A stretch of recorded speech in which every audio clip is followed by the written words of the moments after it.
नमो अरहन्ताणं नमो सिद्धाणं नमो आयर्याणं नमो उवज्रायाणं नमो लोये सवसाहुं।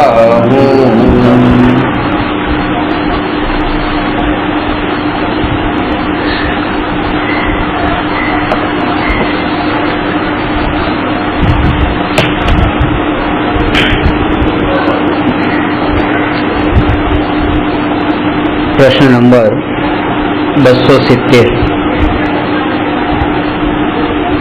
ભગવાનની દિવ્ય ધ્વનિને અનક્ષર કેમ કહે છે? તીર્થંકર ભગવાનની દિવ્ય ધ્વનિ ઓમકાર ધ્વનિ રૂપે ખરે છે. ભગવાનની દિવ્ય ધ્વનિ કોઈ ભાષામાં નીકળતી નથી. ભગવાનના મુખેથી જે ઓમકાર ધ્વનિ નીકળે છે એમ કહેવાય છે, પણ ખરેખર વાણી ભગવાનના મુખેથી નથી નીકળતી. જેમ સામાન્ય વ્યક્તિને મુખેથી વાણી નીકળે છે, ભગવાનને શરીરના પ્રત્યેક પરમાણુમાંથી વાણી છૂટે છે. ભલે ભગવાન શરીરના પ્રત્યેક પરમાણુમાંથી ભગવાનની દિવ્ય ધ્વનિ છૂટતી હોય, પણ શ્રોતાઓ કાનથી સાંભળે છે. એવું નથી કે બધા પ્રદેશોથી સાંભળતા હોય, કારણ કે આ ભગવાનનો અતિશય છે. તીર્થંકર ભગવાનનો એવો અતિશય છે. અને એ વાણી જે ઓમકાર ધ્વનિ છે એ ભગવાનના શરીરમાંથી નીકળી અને શ્રોતાના કર્ણ પ્રદેશ સુધી પહોંચી ત્યાં સુધી તો ઓમકાર રૂપે છે. જેવી એ શ્રોતાના કર્ણ પ્રદેશ સાથે અથડાય છે ત્યાં જ એ ભાષા રૂપે પરિવર્તિત થાય છે. એ ભાષામાં પલટાય છે અને એ ભાષા મુખ્ય રૂપે 18 મહાભાષા અને 700 લઘુ ભાષા હોય છે. જ્યાં સુધી શ્રોતાના કર્ણ પ્રદેશ સાથે ન અથડાય ત્યાં સુધી ઓમ, અને ઓમનું મહત્વ પણ એટલે છે કે 5 પરમેષ્ઠીનો જે નામનો પહેલો અક્ષર છે, અરિહંત પરમેષ્ઠીના નામનો પહેલો અક્ષર છે અ. સિદ્ધ પરમેષ્ઠી અશરીરી છે. 4 પરમેષ્ઠી અરિહંત, આચાર્ય, ઉપાધ્યાય અને સાધુ એ સશરીરી છે અને સિદ્ધ ભગવાન અશરીરી છે. અરિહંત, અશરીરી સિદ્ધ, આચાર્ય, ઉપાધ્યાય અને સાધુ, સાધુને મુનિ પણ કહે છે. એટલે અરિહંતનો અ, અશરીરીનો અ, આચાર્યનો આ, ઉપાધ્યાયનો ઉ અને મુનિનો મ. અ વત્તા અ મળીને થાય છે આ. આ વત્તા આ મળીને થાય છે આ. આ અને આ મળીને મોટો આ ન થાય, આ જ રહે. એટલે અ વત્તા આ વત્તા આ વત્તા ઉ ઓ, અને ઓ વત્તા મ ઓમ. આ રીતે 5 પરમેષ્ઠીના નામનો સમુદાય, એનું નામ જ ઓમ છે. અને ભગવાનની આવી વાણી 700 લઘુ ભાષા અને 18 મહાભાષામાં કેમ વિભાજિત થાય છે? ભગવાનને એવો અતિશય કેમ છે? સાધારણ વ્યક્તિને આવો અતિશય નથી, ને ભગવાનને જ કેમ? તો એનું કારણ છે કે જે શુભ વિકલ્પો પૂર્વે આવ્યા હતા, સમ્યક દ્રષ્ટિ જ્ઞાનીને પણ એવા વિકલ્પ આવે કે જે આત્માની અનુભૂતિ મને થઈ છે, આવો જ અનંત ગુણોનો ઘનપિંડ, અનંત શક્તિઓનો સંગ્રહાલય એ ભગવાન આત્મા કે તમને પણ અનુભવમાં આવે, બધાને અનુભવમાં આવે. મેં તમને વાત કરી હતી કે સાધનામાં જયારે તમે બેઠા હો ને સાધનામાંથી જયારે પછી બહાર આવો તો ચેન ન પડે એમ નહીં કે અરે હું ક્યાં આવી ગયો, ક્યાં હતો ને ક્યાં આવી ગયો, એમ નહીં. પણ પ્રત્યેક જીવમાં પરમાત્મા દેખાય અને પ્રત્યેક જીવ મારી નજર કીડી તરફ ગઈ, બસ આ આત્મા પણ પરમાત્મા પદને પ્રાપ્ત કરે. મચ્છર પર નજર ગઈ, આ આત્મા પણ પરમાત્મા પદને પ્રાપ્ત કરે. વનસ્પતિ ઉપર નજર ગઈ, આ આત્મા પણ પરમાત્મા પદને પ્રાપ્ત કરે. અહીં સુધી કે પ્રત્યેક જીવ એકેન્દ્રિયથી લઈને સંઘની પંચેન્દ્રિય સુધીના દરેક જીવમાં પરમાત્મા સ્વરૂપ દેખાય અને એવી ભાવના રહે કે આવા જીવો પર્યાયમાં પણ પરમાત્માપણું પ્રગટ કરે. તો સમ્યક દ્રષ્ટિ જ્યારે તીર્થંકર થયા પહેલા જ્યારે સમ્યક દર્શનની અવસ્થા હતી ત્યારે એવા શુભ વિકલ્પો ઉત્પન્ન થયા હતા. સમ્યક દ્રષ્ટિને જે તીર્થંકરનો જીવ છે એમની વાત કરું છું. આ તીર્થંકર પ્રકૃતિનો બંધ કેમ થાય છે એ હું સમજાવું છું. હું સાધનામાંથી બહાર આવ્યો, આત્માની નિર્વિકલ્પ અનુભૂતિ થઈ. અનુભૂતિમાંથી બહાર આવ્યા બાદ જે જીવને દેખ્યા, આ બોલવાનું નથી, મનમાં વિકલ્પ જેવો ઉત્પન્ન થયો કે આ જીવ પણ આ વાતને પામે, આ જીવ પણ આ વાતને પામે. મારી ઈચ્છા છે કે હું ગાયને પણ સમજાવું કે હે ગાય, તું પરમાત્મા છો અને એ આત્માની અનુભૂતિની વિધિ આ છે, તું એનો પ્રયાસ કર. પણ દુઃખની વાત છે કે મને ગાયની ભાષા આવડતી નથી. એવું નથી કે ગાયને સંભળાતું નથી, એવું નથી કે ગાયમાં ભાષાનો પ્રયોગ થતો નથી. ગાયમાં ભાષાનો પ્રયોગ થાય છે, ગાયમાં સાંભળવાનું પણ થાય છે, ગાયને બોલવાનું પણ થાય છે. પણ મારે એને જે આ આત્મા સંબંધી ઉપદેશ આપવો છે એ ઉપદેશ આપવાની ગાયની ભાષા મને આવડતી નથી. એ ઉપદેશ હું મનુષ્યને સમજાવી શકું છું, પણ આજે માનો કે હું ગુજરાતી ભાષામાં બોલું છું તો ગુજરાતીઓને સમજાવી શકું છું. હવે કોઈ અંગ્રેજી હશે તો એને પણ સમજાવી દઈશ, ઇન્ડોનેશિયન વાળાને પણ સમજાવી દઈશ, મલેશિયન વાળાને પણ એની ભાષામાં સમજાવી દઈશ. પણ મને હજી મારવાડી નથી આવડતી, પણ કોઈ મારવાડીમાં મને સમજાવવાનું કહેતો તો એવું નહીં સમજાવી શકું. પણ મારી ભાવના નથી એવી કે મારવાડી ન સમજે, મારવાડી પણ આ વાતને સમજે. એ જ ભાવના લઈને પણ એ સમજાવવાની શક્તિ નથી. આવા જે શુભ વિકલ્પ કે ગાય પણ પામે, ભેંસ પણ પામે, બકરી પણ પામે, કૂતરો પણ પામે, દેડકો પણ પામે, ચકલી પણ પામે, આવા મને ભાવ તો આવે છે. હું એને સમજાવું, હું એને આ વાત બતાવું, કારણ કે આ વાત એવી અપૂર્વ છે. આવા શુભ વિકલ્પના કારણે મને એવી પુણ્ય પ્રકૃતિ બંધાણી, એવા કર્મોનો બંધ થયો. આ ભાવ ભાવ્યો ને, એવા કર્મોનો બંધ થયો કે એ બંધ ઉદયમાં આવ્યો.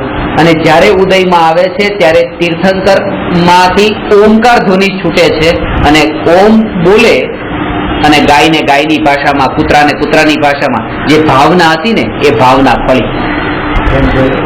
ઓમ બોલે એટલે સમજી લેજો કે ઓમ શરીરમાંથી ઓમકાર ધ્વનિ છૂટે. આ વ્યવહારની ભાષા એમ સમજો, બાકી બોલતા નથી મોઢેથી.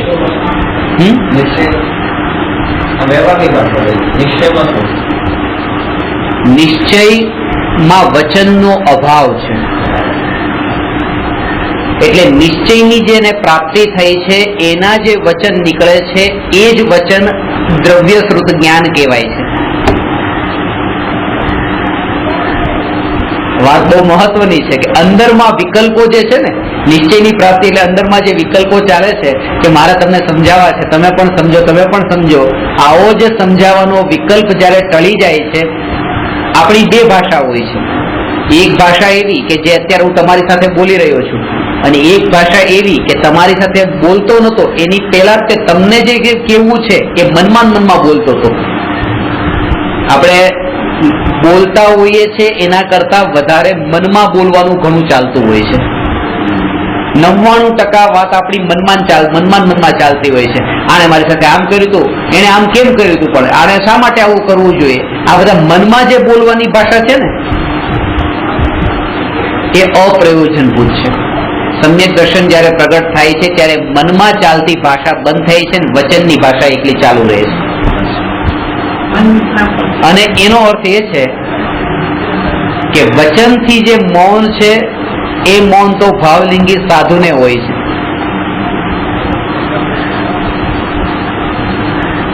અને મનથી જે મૌન છે એ સમ્યક દ્રષ્ટિને થઈ ગયું છે, કારણ કે એક સમય માટે પણ એ નિર્વિકલ્પ તો થયા ને, વિકલ્પોથી તો મુક્ત થયા ને. એટલા માટે જેનામાં આ કરવું, આમ કરવું, આ જે વિકલ્પ છે ને, એ વિકલ્પ એક ભાષા છે. આ વિકલ્પ એક ભાષા છે. હું નીચે જોઈને ચાલું, હું 4 હાથ જમીન દેખીને ચાલું, હું જીવોની રક્ષા કરું, હું આહારનો ત્યાગ કરું, આ વિકલ્પ છે. એટલા માટે જૈન દર્શનમાં આચાર્ય, ઉપાધ્યાય, સાધુને એ ત્રણેયને એક શબ્દમાં, જેને આપણે સાધુ કહીએ છીએ, એના માટે મુનિ શબ્દનો પ્રયોગ થયો છે. અને મુનિનો અર્થ આ છે કે જે મૌન થયા તે મુનિ. આ મુનિ મૌન શબ્દ ઉપરથી મુનિ શબ્દ પડ્યો છે, કે જેના વિકલ્પો ટળી ગયા, વિકલ્પોથી જે મૌન થઈ ગયા છે. હવે અહીંયા તો વિકલ્પ ચાલુ છે કે હું દેખીને ચાલુ, કોઈ જીવ મરી ન જાય. આ વિકલ્પ આવ્યો એટલે મુનિપણું છૂટી ગયું. મુનિપણાનો અર્થ એ છે કે જે નિર્વિકલ્પ થયા, વિકલ્પો જેના છૂટી ગયા, 4 હાથ જમીન દેખીને ચાલવાનો પણ વિકલ્પ ન રહ્યો, ત્યારથી મુનિ દશા શરૂ થઈ. અને એ મુનિ દશા એટલી ઉત્કૃષ્ટ નથી આવી કે જેથી કરીને એ નિરંતર પોતાનામાં સ્થિર રહે. એટલે ક્યારેક ક્યારેક વિકલ્પ પણ આવી જાય છે, એટલે નીચે જોઈને ચાલો. એટલે કોઈને જયારે આપણે બોલતા હોઈએ કે કહેતા હોઈએ ત્યારે એ વચનના વિકલ્પો છે. એટલે ખરું મૌન એ છે કે મનમાં ઉત્પન્ન થતા વિકલ્પોનું ટળી જવું એ મૌન છે. એટલી જ ભાષાનો પ્રયોગ કરો. આ તીર્થંકર પ્રકૃતિ ભગવાનને વચનની મહિમા આવી છે. જયારે સમ્યક દર્શન થયું પછી વચનની મહિમા હતી, તો ગાય ભેંસને પણ જાણતા હતા કે એ ભાષા નથી આવડતી, તો સમજાવ્યું નહીં ગાય ભેંસને. એમ નહીં કે ગમે તેમ ચલો બોલતા રહ્યા, એ સાંભળે કે ન સાંભળે. કારણ કે વચનની મહિમા છે કે જે વચન હું બોલું છું એ વચનનો સદુપયોગ થવો જોઈએ. એટલા માટે તીર્થંકર ભગવાનની દિવ્ય ધ્વનિ ગણધર વિના નથી કરતી. આમ નામ ભલે ને ગણધર ન હોય, ભગવાન મહાવીરની દિવ્ય ધ્વનિ પણ 66 દિવસ સુધી નથી ખરી. સમોસરણ તો ભરાતું હતું.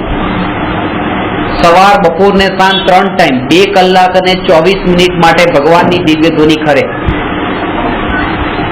3 ટાઈમ સવાર બપોર 7 કલાક ને 12 મિનિટ રોજ. અને કોઈ વિશિષ્ટ શંકા હોય તો બીજી રાત્રે, મધ્યરાત્રે પણ ભગવાનની દિવ્ય ધ્વનિ 2 કલાક અને 24 મિનિટ માટે. કુલ 9 કલાક અને 36 મિનિટ માટે ભગવાનની દિવ્ય ધ્વનિ ખરે. આમ 24 કલાકમાં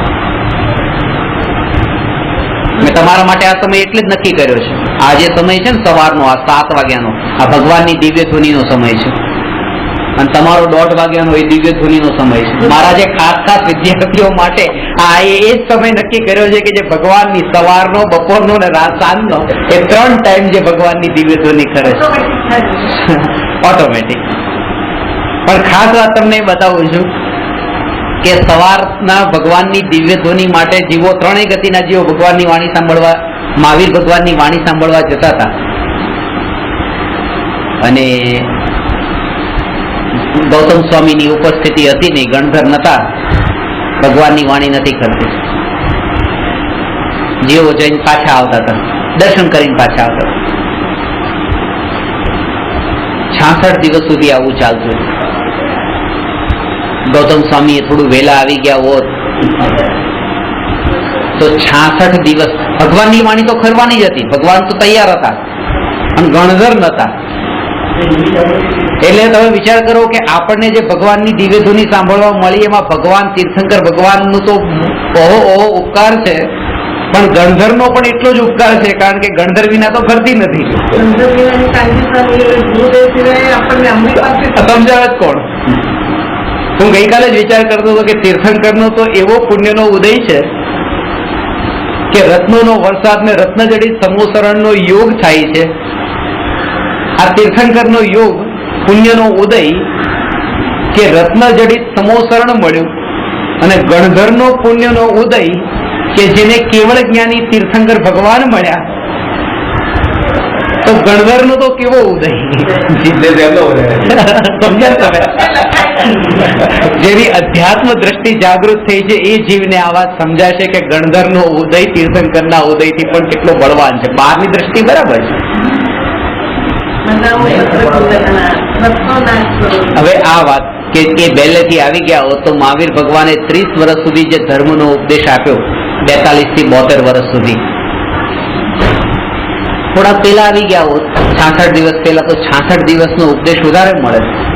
પણ જે જીવો ભગવાનની દિવ્ય ધૂની સાંભળવા જતા હતા એ જીવોનો પણ પુણ્યનો ઉદય હોવો જોઈએ ભગવાનની વાણી સાંભળવા માટે. એટલે 66 દિવસ સુધી એ જીવોનો પણ પુણ્યનો ઉદય નહોતો. એ ટાઈમે એટલે બે વસ્તુનો બંનેનો યોગ થવો જરૂરી છે. સમજાણી વાત. અને ખાસ તો એક કીધું છે ભવિ ભાગ ન વચ જોગે વશાય તુમ ધુની હે સુની વિભ્રમ નશાય. ભગવાનને કહેવાનો વિકલ્પ નથી, ભગવાનને બોલવાનો વિકલ્પ નથી કે લાવ આ જીવને ઉપદેશ આપો, કારણ કે પૂર્ણ નિર્વિકલ્પ થયા છે.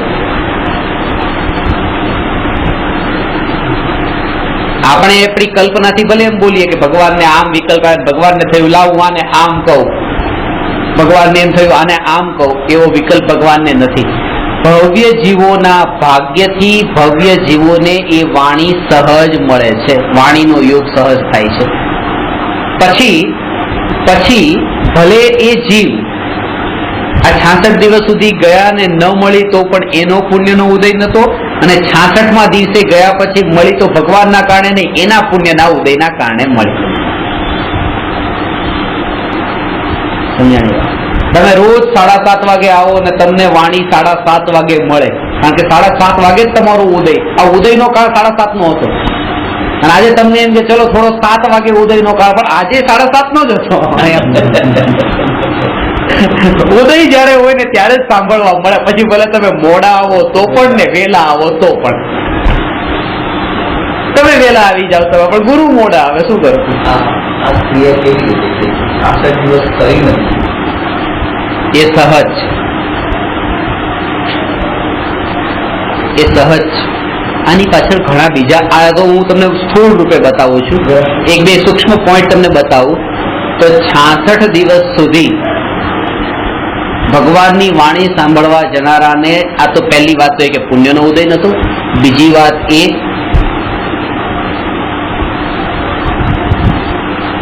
તમે ઘરમાં છો અને પત્નીને ધર્મ સાંભળવા જવું છે, તમે કીધું મને એક ચાનો કપ બનાવીને ચા બનાવીને આપ, પછી જ તે તું ધર્મ સાંભળવા જા. પત્ની કહે છે મારું છૂટી જશે, હું રોજ 7 વાગે પહોંચી જાઉં છું, આ ચા બનાવવા માટે થઈને આજ સવારથી એટલું કામ કર્યું છે, આ એક ચા બનાવવા માટે થઈને મારું 10 મિનિટનો સ્વાધ્યાય છૂટી જશે, હું આવીને બનાવી દઉં ચાલશે? નહીં, મને નહીં ચાલે, મારે આજે જ જોઈએ. આવા જ્ઞાનના અંતરાય નાખ્યા હોય કે કોઈને જ્ઞાન પ્રાપ્ત થતું હોય એમાં અટકાવ્યા. આ ચાના કપમાં એને કઈ અટકી નતું જતું, એની જિંદગી પૂરી નથી થઈ જતી. પણ આવી વિષયની લોલુપતાના કારણે કોઈ જીવને ધર્મનું જ્ઞાન પ્રાપ્ત થતા અટકાવ્યા તો એવો અંતરાય પડે, ક્યારેક પોતાને પણ આ 66 દિવસના ધક્કા ખાવા પડે, ઈચ્છા હોવા છતાં પણ, અને સાંભળ્યા વગરનો પાછો આવે. કેટલા બધા જીવોના, અને આ કેટલા બધા જીવોનું એક સાથે ઉદય પણ એક સાથે, બધા ઉદય પણ એક સાથે. હજી પણ સૂક્ષ્મ એ કે બધા જ જીવોને 66 દિવસ નહીં, કોઈ તો વચ્ચેથી પણ જોડાયા હતા, એટલે કોઈને ઓછા અંતરાય નથી કરતી.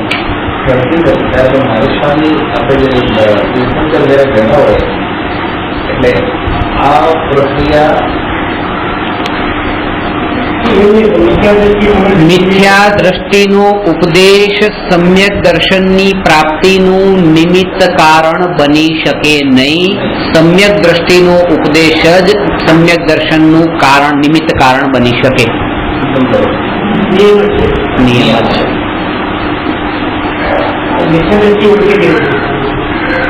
તો પછી પૂજ્ય ગુરુદેવ શ્રી કાનજી સ્વામી પર્યુષણ મહાપર્વમાં 200 વિદ્વાનોને દેશભરમાં વિદેશોમાં પ્રવચન માટે મોકલતા, સંગતથી જતા.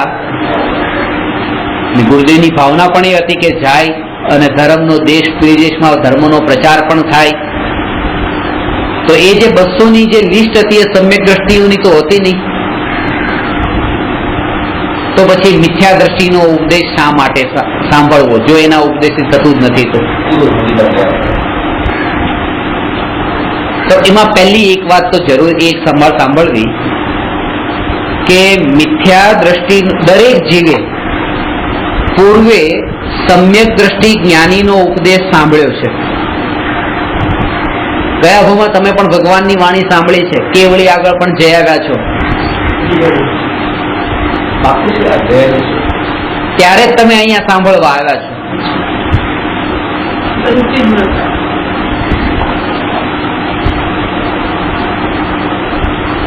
ત્યારે જ તમે અહીંયા સાંભળવા આ વાતની તમને અત્યારે જે રુચિ છે અહીંયા જે બેઠેલા જીવોની, આ જીવોની રુચિ, જે હું આ કાળની હિસાબે કહું છું, આ પંચમ કાળ આવી અત્યારે આ ભૂમિ પર આ મુંબઈ જેવા શહેરમાં જે આવી 5 ઇન્દ્રિયના વિષયોની લુલુપતા વાળા શહેરમાં અને એમાં પણ આ આત્માની વાત સાંભળવાનો વિચાર આવવો, એ કંઈક ને કંઈક એની પાછળનો આ પૂર્વનો સંબંધ છે,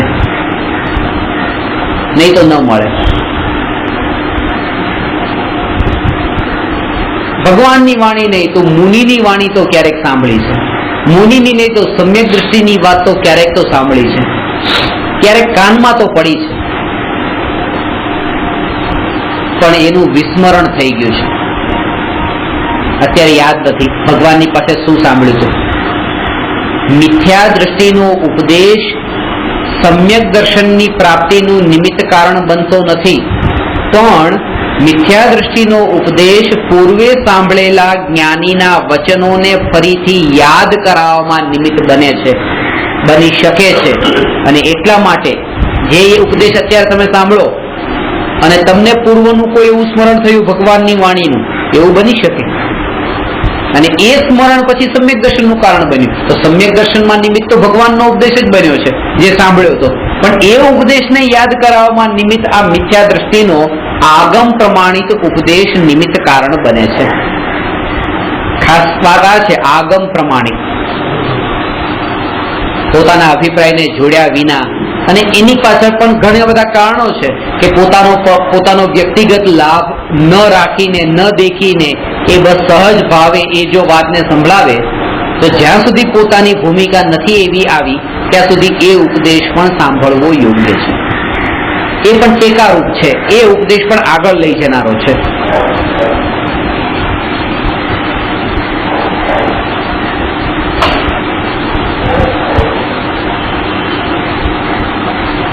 ભગવાનની વાણીનો પ્રભાવ કેવો, કે ગૌતમ સ્વામીનો એવો મહિમા ભાવ આવવો જોઈએ કે ભગવાનની વાણીને અંગીકાર કરી. પણ મને સૌથી વધારે મહિમા એ જીવોની આવે જે 66 દિવસ સુધી આવ્યા હતા સમોસરણમાં. પછી આવ્યા તો ચલો ઠીક છે, તમે અહીંયા એક વાર તમે આવો, 1 કલાક બેસો અને હું અહીંયા આવું ન આવું એમ નહીં, ન આવું તમે સમજી શકો, આવ્યા નહીં તો કહીશું, પણ હું પણ આવું અને હું મારું પોતાનું કામ અહીંયા બેઠો બેઠો કરતો, અને તમે 1 કલાક એ આશાએ બેઠા રહો કે હમણાં અમને વાત સમજાવશે, અને 1 કલાક વીતી જાય તમે આમનામ પાછા ઘરે જાઓ, તો બીજા દિવસે તમે આવશો નહીં, અને આવશો તો કેટલાય વિચારો કરીને આવશો. એ જીવો 66 દિવસ સુધી ગયા એ આશા કે આજે ભગવાનની વાણી કરી.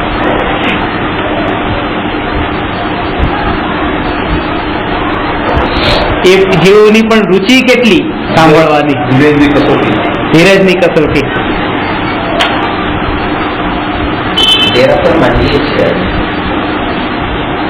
સાંભળવા નથી જતા, બોલવા જઈએ છે. હે પ્રભુ શું કહું દીના, બધું બોલવા જઈએ છે. ભક્તિ માર્ગી બનીને જઈએ છે, જ્ઞાન માર્ગી બનીને નથી જતા. ભક્તિ માર્ગમાં આપણે બોલવાનું છે, ભગવાનને સાંભળવાનું છે. જ્ઞાન માર્ગમાં ભગવાન બોલે છે ને આપણે સાંભળવાનું છે.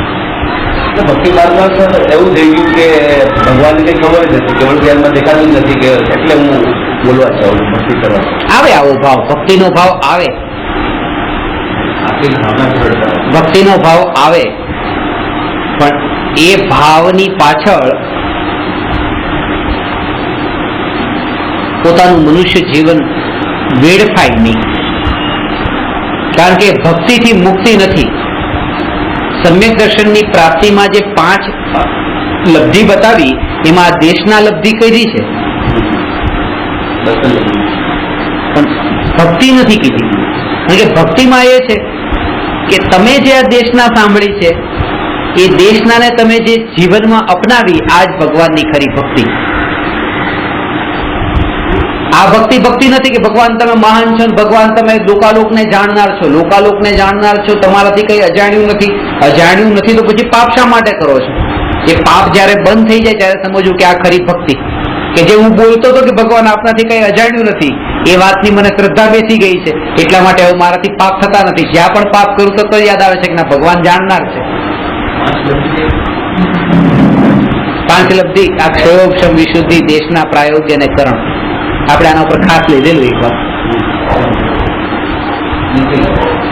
થાય ડિસ્ચાર્જ થઈ જાય બેટરી, બાકી ચાર્જિંગ કરતી રહેવી અહીંયા આવીને.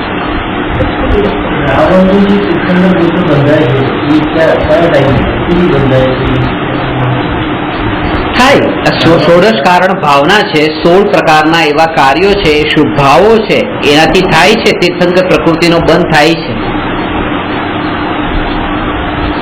પણ તીર્થંકર પ્રકૃતિ બાંધવાના લક્ષ્ય તીર્થંકર પ્રકૃતિ નથી બંધાતી.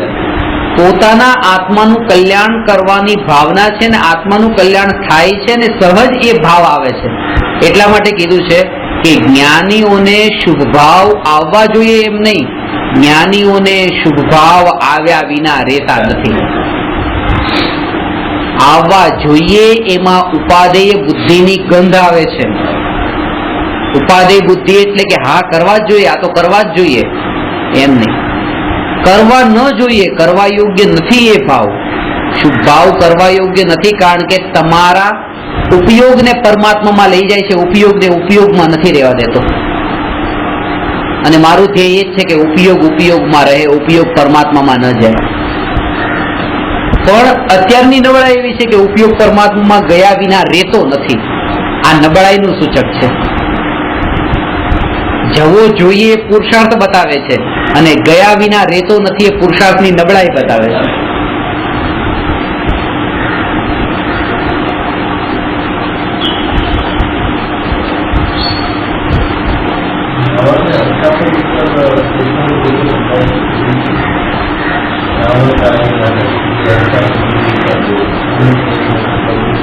બરાબર છે.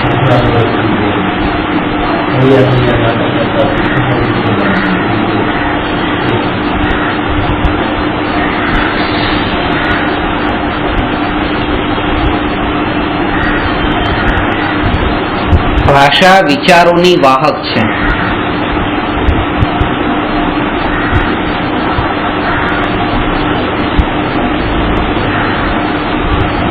મારા વિચાર અને તમારા વિચારને જોડવા માટે આ ભાષા કારણભૂત છે. બસ એટલા માટે ભાષા વ્યવહાર છે. ભાષાનો ઉપયોગ પર સાથે જોડાવા માટે છે. પોતાની સાથે જોડાવા માટે ભાષાની જરૂર નથી. ઉપયોગમાં જ્યારે જોડાણ થાય છે ત્યારે ભાષા છૂટી જાય છે. આ પ્રવચન ગુજરાતીમાં થઈ રહ્યું છે, પણ આત્માની નિર્વિકલ્પ અનુભૂતિ મને કઈ ભાષામાં થાય છે? કોઈ ભાષામાં નથી થતી.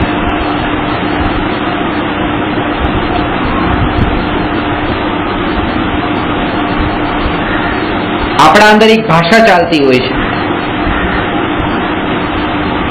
અને ઘણી બધી ભાષાઓ આપણે જાણતા હોઈએ છીએ, અને એમાં એક ભાષા જેમાં આપણું પ્રભુત્વ હોય છે, જેને માતૃભાષા કહેવાય છે. એક લેખકે કીધું છે, તમે કોઈ પણ ભાષા બોલતા હો, પણ જે ભાષામાં તમારા વિચારો ચાલતા હોય એ જ ભાષા ઉપર તમારો કમાન્ડ છે, તમારી માતૃભાષા છે. આપણે ભલે ઇંગ્લિશમાં બોલતા હોઈએ, હું કાલે જઈશ, અંદરમાં વિચારે હું કાલે જઈશ, પણ અંદરમાં જ આપણે ટ્રાન્સલેશન કરી નાખીએ છીએ, આઈ વિલ ગો ટુમોરો. તો અંદરમાં જે ભાષાથી જે ભાષાના વિચારોમાં ઉદ્ભવ થયો ને, એ ભાષા ઉપર તમારો કમાન્ડ છે.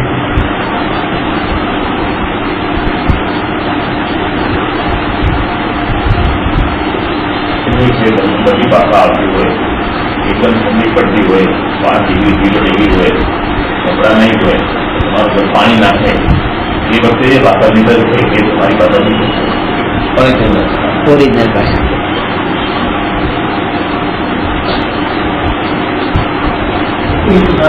એટલું જ બોલો જેટલી જરૂર હોય. તમે કોઈને ફોન કરો છો તો ફોનમાં તમને ખબર છે ને કે આ 1 મિનિટ થઈ અને હવે 1 મિનિટ પછી આ બીજી મિનિટ વાત કરવી જરૂરી નથી, કારણ કે એનું બિલ ચૂકવવું પડશે, એના પૈસા ચૂકવવા પડશે. એમ ખાલી 1 રૂપિયો 2 રૂપિયો ચૂકવવાનું પણ આવે ત્યાં પણ આપણે લિમિટમાં કરી નાખીએ એટલે શોર્ટમાં પતાવી દેજો. આ કર્મના બંધનના ફળ એવા ભોગવવાના છે, એ નુકસાન એટલું ખતરનાક છે, પણ એ ભાષા આપણે નિરંતર ચાલતી જ હોય છે, આમના માળે ધડ. ક્યારે બોલવું, શું બોલવું, કોની સાથે બોલવું, કેમ બોલવું, બોલવું કે ન બોલવું કોઈ વિચાર નથી. પૈસા નથી લાગતા.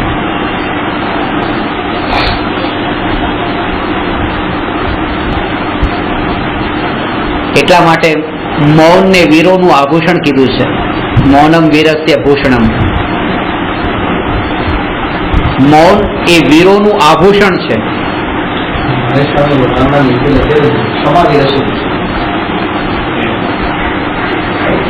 દાગીના એક નથી હોતા, દાગીના ઘણા હોય છે. હાથના હોય, કાચના હોય, ઘણા બધા દાગીના હોય છે. આ મોઢાનું દાગીનું થયું.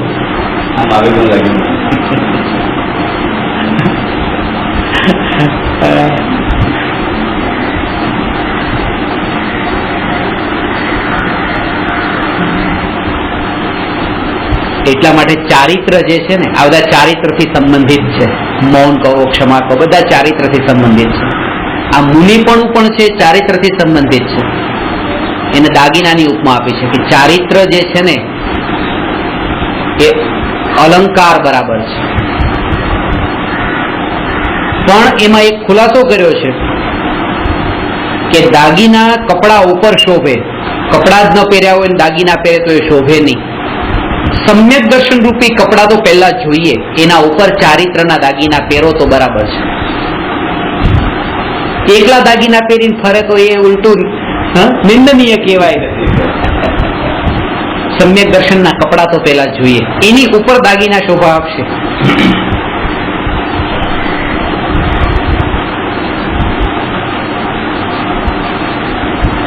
એટલે વિકલ્પોના મૌન ઉપર વધારે જોર આપ્યું છે.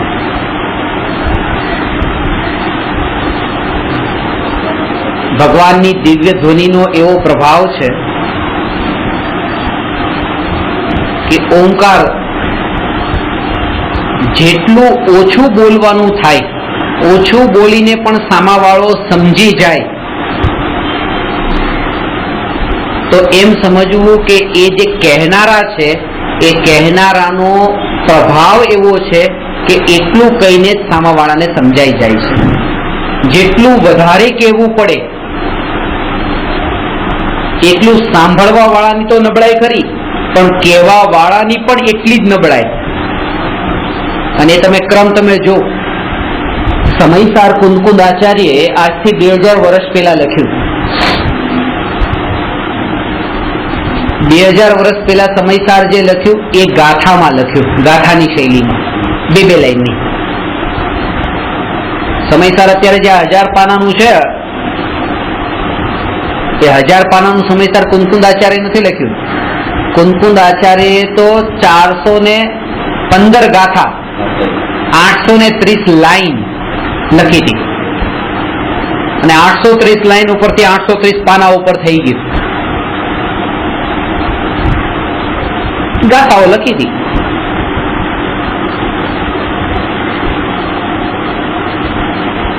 અને પછી અમૃતચંદ્ર આચાર્યના ઉપર ટીકા લખી. કુંદકુંદ આચાર્ય પદ્ય શૈલીમાં લખી હતી, સમયસાર લખ્યું. અને અમૃતચંદ્ર આચાર્ય પદ્ય અને ગદ્ય બંનેનું મિશ્ર શ્લોક પણ લખ્યા અને એના ઉપર ટીકા પણ લખી. ખોડરમલજીએ મોક્ષનો પ્રકાશક આખું ગદ્યમાં લખ્યું અને પૂરું થયું તો 6000 પાનાનું ગ્રંથ થાત મોક્ષનો પ્રકાશક. સમયસાર પર લખવાના હતા. સમયસારના ઘણા બધા રેફરન્સ લીધા છે મોક્ષ પ્રકાશકમાં, ઘણા શ્લોકો, ગાથાઓ, ઘણું બધું લીધું છે, ખાસ કરીને 7મા અધિકારમાં. પણ જો ટોડરમલજીની હત્યા ન થઈ હોત તો 5 થી 6000 પાનાનું શાસ્ત્ર થાત. જે અત્યારે 359 પાનાનું છે. હું એ બતાવું છું કે હવે તમે ઉપરથી નીચે નીચે આવો. 13મું ગુણસ્થાન, 6થું ગુણસ્થાન, 5મું ગુણસ્થાન, 4થું ગુણસ્થાન, એ રીતે.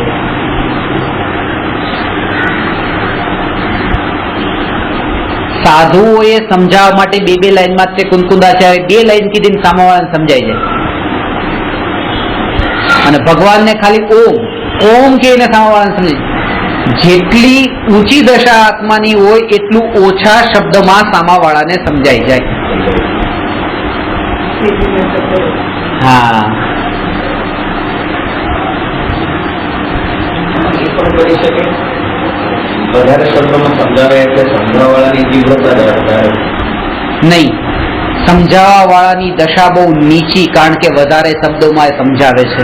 એટલે તીવ્રતા વધારે સમજાવવાની. હા, સમજાવવાની તીવ્રતા વધારે, સમજાવવાનો રાગ વધારે.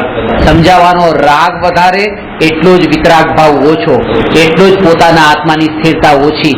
એટલા માટે અંતર્મુહૂર્તે આત્મામાં લીન થનારા એટલું વિશેષ ડિટેલમાં નથી જતા. ક્યારેક આવા વિકલ્પ આવી જાય તો લખી નાખ્યું, અને લખી નાખ્યું તો પછી લખ્યું જ તે બસ તો મૂકી દીધું. આપણે લખ્યા પછી મૂકી નથી દેતા, લખ્યા પછી એને ભેગું કરીએ છીએ. ખાલી ભેગું નથી કરતા, ભેગું કર્યા પછી એને છપાવવાનો ભાવ આવે છે. ખાલી છપાવવાનો ભાવ નથી આવતો, એક એકને આપવાનો ભાવ આવે છે.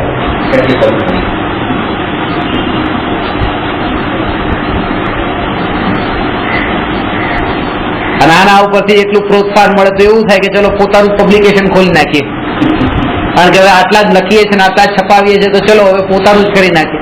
આ વિકલ્પો વધે. જેટલો સમજાવવાનો વિકલ્પ વધારે આવે છે એટલું સમજવું કે અંતરનો ભાવ, શુદ્ધોપયોગનો ભાવ ઓછો છે.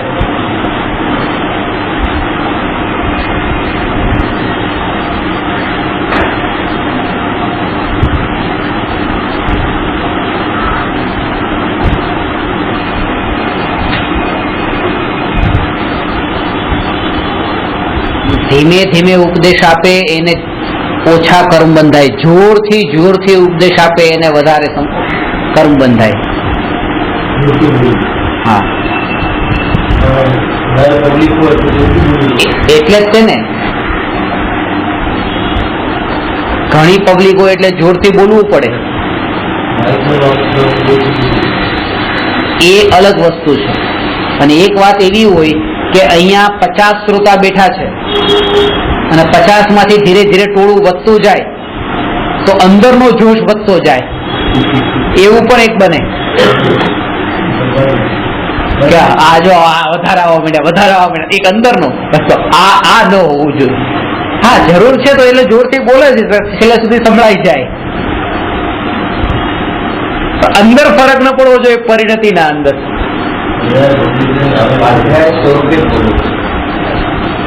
સાંભળનાર એક હોય કે સાંભળનાર 1000 હોય કે સાંભળનાર લાખ હોય, પોતાની અંતરની પરિણતિમાં ફરક ન પડે ને એ જાગૃતિ બની રહે. એટલા માટે મહાવીર ભગવાનના ઉપદેશમાં આ ઉપદેશ ગ્રહસ્થ જીવો માટે સર્વોત્કૃષ્ટ ઉપદેશ હતો, જાગૃતિનો ઉપદેશ. કે તમે ભોજન કરો જાગૃતિપૂર્વક, તમે ચાલો જાગૃતિપૂર્વક, તમે બોલો જાગૃતિપૂર્વક.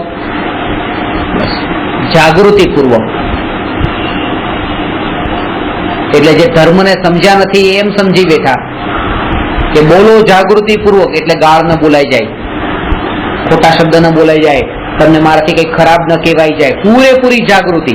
ચાલો જાગૃતિપૂર્વક કે નીચે જોઈને ચાલો, કોઈ જીવ મરી ન જાય, કીડી મકોડા તો નહીં, વનસ્પતિ ઉપર પણ પગ ન પડી જાય, જાગૃતિપૂર્વક ચાલો. જમો જાગૃતિપૂર્વક. માંસ તો બહુ દૂરની વાત, વનસ્પતિ તો દૂરની વાત, પાણી પણ ગાળ્યા વગરનું ન પીવાઈ જાય. જાગૃતિપૂર્વક જમો. આપણે આવો અર્થ કરી નાખ્યો. મહાવીર ભગવાને આ વાત કીધી જ નથી. મહાવીર ભગવાનનો ઉપદેશ એ હતો કે બોલો જાગૃતિપૂર્વક એટલે ગાળ ન બોલો એમ નહીં, તમારું જે વચન નીકળી રહ્યું છે ત્યારે તમારી જાગૃતિ રહે કે હું ભગવાન આત્મા બોલનાર નથી, આ શરીરના પૂતગલ પરમાણુ બોલનાર છે, હું આત્મા જાણનાર છું, આનું નામ જાગૃતિ. પછી ભલે જે બોલાતું હોય, હું આત્મા છું, આ બોલનાર તે હું નહીં. નીચે જોઈને ચાલો ને જીવ ન મરે એનું નામ જાગૃતિ નહીં.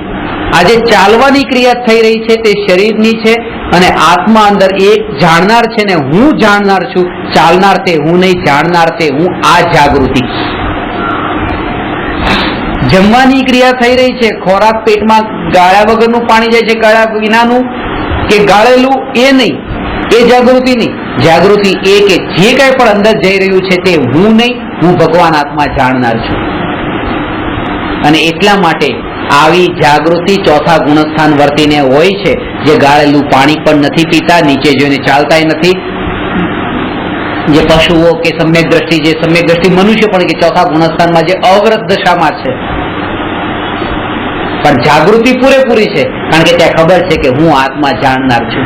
એવી પ્રતીતિ અંદર થઈ ગઈ છે, પ્રતીતિ ઉપર જોર આપ્યું છે.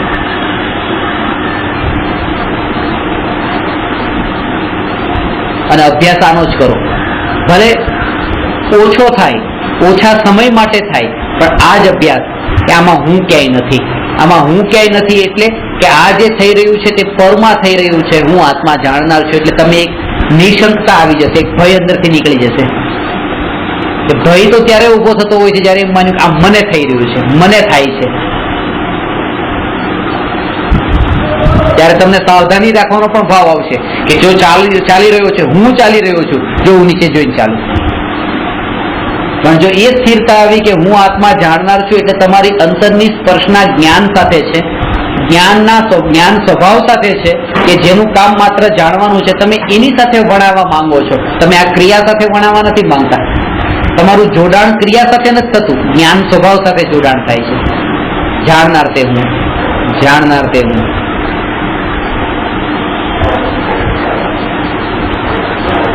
એટલે હવે તમે બે જ્ઞાન કર્યું કે હવે ગઈકાલે હું આ જે ગતિ કરી, ઘરથી દેરાસર સુધી ગયો તો 5 મિનિટમાં ગયો, આજે 10 મિનિટ લાગી, ક્યારેક 2 મિનિટમાં પણ પહોંચી ગયો. આ જે ગતિ થઈ એ ગતિ સાથે મારે કોઈ સંબંધ નથી, આ શરીર છે, હું આત્મા જાણનાર. એટલે શરીરની દરેક ક્રિયાથી ભેદ જ્ઞાન થતું રહેશે. અને એની સાથેનો એવો સંબંધ બંધાશે કે તમારે આગલા સમયે, એની આગલા સમયે, એના આગલા સમયે, એના આગલા સમયે, એવી રીતે દૂર દૂર દૂર દૂર દૂર કાળથી દૂરનો વિચાર કરતા તમને એક જ કામ જણાશે કે જે મારું પોતાનું કામ છે, જાણવાનું. એટલે ભેદ નહીં પડે. અત્યારે અહીંયા બેઠો છું, અહીંથી પછી અત્યારે બોલી રહ્યો છું, પછી હું નહીં બોલું, પછી હું ચાલીશ, પછી હું જમીશ, પછી હું ફરીશ, પછી હું મિત્રોને મળીશ. આ બધા જે કામના લિસ્ટ છે, આ બધી લિસ્ટ સમ્યક દ્રષ્ટિની ડિક્શનરીમાંથી નીકળી ગઈ હોય છે. સમ્યક દ્રષ્ટિ એમ જાણે છે, જ્ઞાની એમ જાણે છે કે 11 વાગે હું મિત્રને મળતો હોઈશ ત્યારે પણ હું જાણીશ કે આ ક્રિયા થઈ રહી છે. 12 વાગે હું જમતો હોઈશ તો પણ હું જાણીશ કે આ ક્રિયા થઈ રહી છે.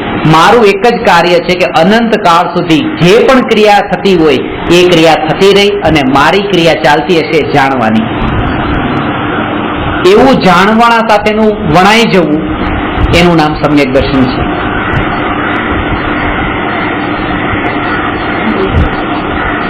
એટલે પછી હું તમને એમ કહું કે કાલથી તમે ગુસ્સો નહીં કરતા. તમે આ વાતને સાંભળી તો લીધી, તમે શું કર્યું? જાણી લીધી કે મારા કાનમાં આ શબ્દો પડ્યા કે કાલથી ગુસ્સો નહીં કરતા. તમે એમ નહીં વિચાર કરો કે કાલે ગુસ્સો નથી કરવાનો, કારણ કે તમને ખબર છે કે કાલે ગુસ્સો કરવાનું કામ કે ગુસ્સો નહીં કરવાનું કામ મારું નથી. ગુસ્સો થશે તો પણ, ગુસ્સો નહીં થાય તો પણ, જે હશે એને જાણીશ.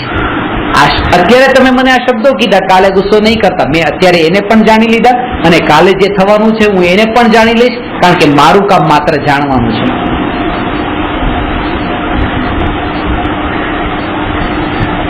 આ સંસ્કાર વારંવારના વિચારથી દ્રઢ થાય છે. આપણે જે ડિસિઝન લઈએ છીએ, જે વિકલ્પ ઉત્પન્ન થાય છે, સંસ્કારમાં જે વડાયેલું હોય છે એમાંથી જ ઉભા થાય છે. એ સંસ્કારને દ્રઢ કરવાનો છે.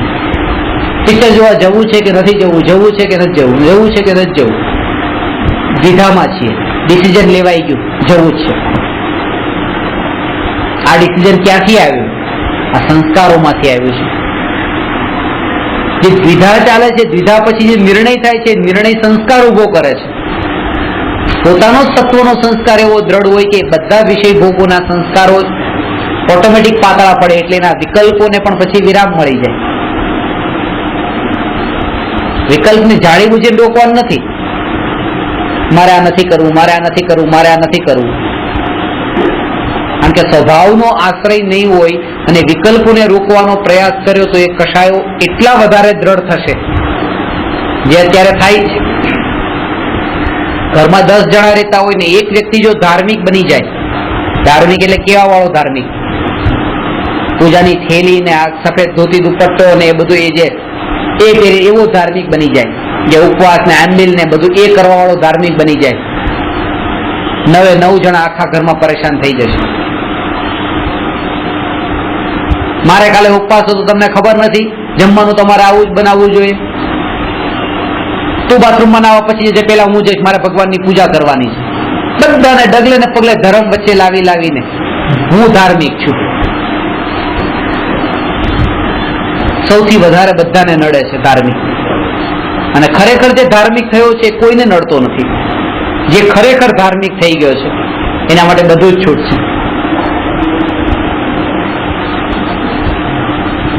જેમ છે તેમ. તમારે નાવા જાવ તમે જતા રહો, વાંધો નહીં, ચાલશે. તમારે ગાડી લઈ જાવ તમે લઈ જાઓ, ચાલશે. એના માટે એના અંદર અપેક્ષા, કારણ કે એને ખબર છે કે નાવા માટે હું અત્યારે જઈશ તો ત્યાં પણ જાણવાનો છું, નહીં જાવ તો પણ જાણવાનું જ કામ મારું છે, નાવાનું કામ મારું નથી. એ જે ક્રિયા છે ને, ક્રિયાથી ભેદ જ્ઞાન નિરંતર વર્તે છે. જાણપણા સાથેનો એવો બંધ સંબંધ થઈ ગયો છે આ જ્ઞાન સાથેનો. આ શુભ ક્રિયા કહેવાય કે શુભ ક્રિયા? આ જે જાણવાનો જે ભાવ છે, જાણવાનો ભાવ એ એટલો ઉત્કૃષ્ટતમ શુભ ભાવ છે. હું જાણનાર છું, જાણનાર છું એ વિકલ્પ એ ઉત્કૃષ્ટતમ શુભ ભાવ છે. ઉત્કૃષ્ટમ એટલા માટે કહું છું કારણ કે એ વિકલ્પને ઉત્કૃષ્ટ વિકલ્પ કહેવાય જે નિર્વિકલ્પના આગલા સમયે હોય, અને નિર્વિકલ્પના આગલા સમયે આ વિકલ્પ હોય છે.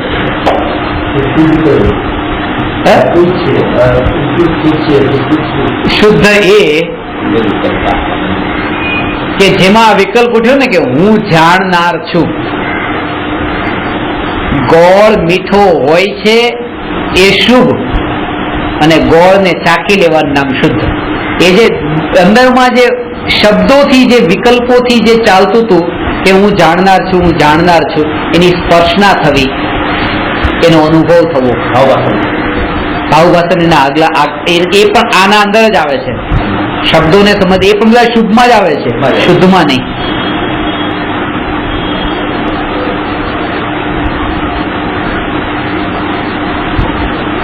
અનુભૂતિ અલગ વસ્તુ છે.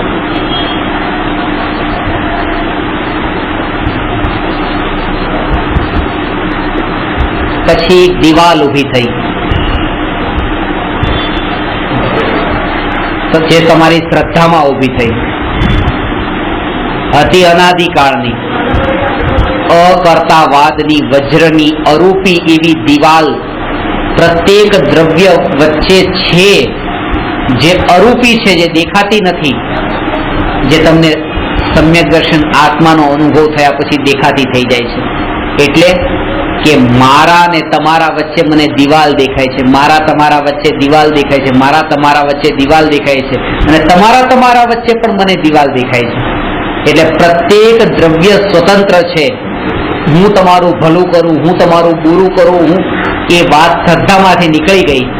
કારણ કે દિવાલ છે તો કોણ કોનું ભલું કરે, કોણ કોનું બુરું કરે, કોણ કોનું કરવાનો વિકલ્પ કરે.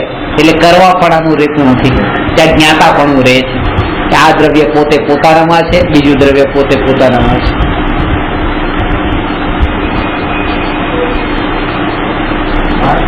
તો અંદર જાય કે અંદર જાય તો બહારથી કઈ પ્રક્રિયા કરે છે? બહારના વિષયોમાં જોડાયેલો છે એ જીવને બહારથી અંદર તરફ લઈ જવામાં આવે છે. એને બહારના વિષયોનો પેલા પરિચય કરાવવામાં આવે છે.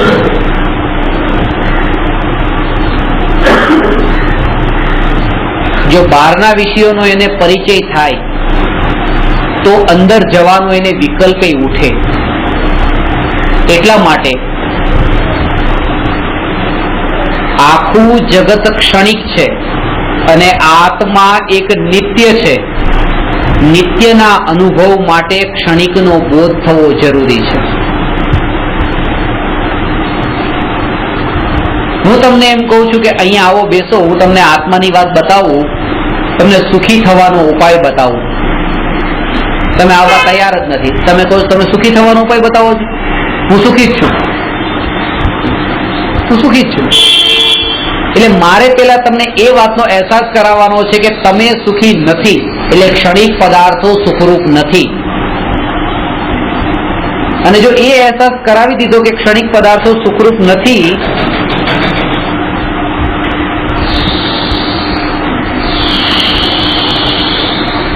તો પછી મારે તમને એ નથી બતાવવાનું કે આત્મા સુખરૂપ છે. પછી તમે મને પૂછ્યું કે તો સુખરૂપ કોણ છે એ તો બતાવો. જ્યારે ક્ષણિકનો બોધ થાય છે ત્યારે નિત્યના અનુભવની ઉત્કંઠા જાગે છે. તો હવે જાઓ તો ક્યાં જાઓ? દ્વેષ નથી કરવાનો, બોધ કરવાનો છે. ક્ષણિક પ્રત્યે દ્વેષ નથી કરવાનો. ક્ષણિકનો બોધ, બોધનો અર્થ જ એ છે અસારતા, અનિત્યતા, ક્ષણભંગુરતા. પોતાના અમૂલ્ય જીવનને ક્ષણિક પદાર્થની પાછળ વેડફવું યોગ્ય નથી. એ મૂર્ખતા છે. એવી અંદરમાં જાગૃતિ, આ બોધ.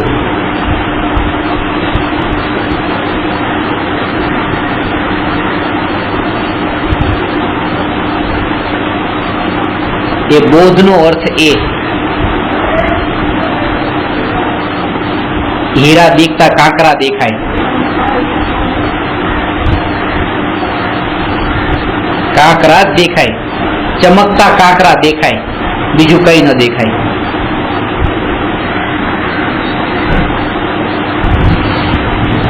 જ્યારે બે પૂતગલ વચ્ચેનો ભેદ સમાપ્ત થાય ત્યારે સમજવું કે ક્ષણિકનો બોધ થયો છે. બે પૂતગલ વચ્ચેનો ભેદ સમાપ્ત થાય, બે પૂતગલ વચ્ચેની બરાબરી કરવાનો વિકલ્પ ટળી જાય.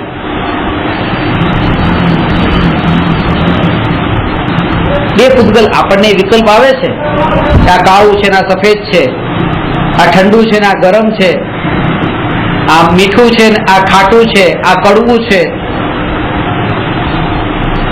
હવે જ્યાં બધા વિકલ્પ ટળી ગયા, એટલા માટે પૂતગલ પ્રત્યેનો સંભાવ, સર્વે પૂતગલ જાણ્યા એક સમાન, એનું નામ ક્ષણિકનો બોધ.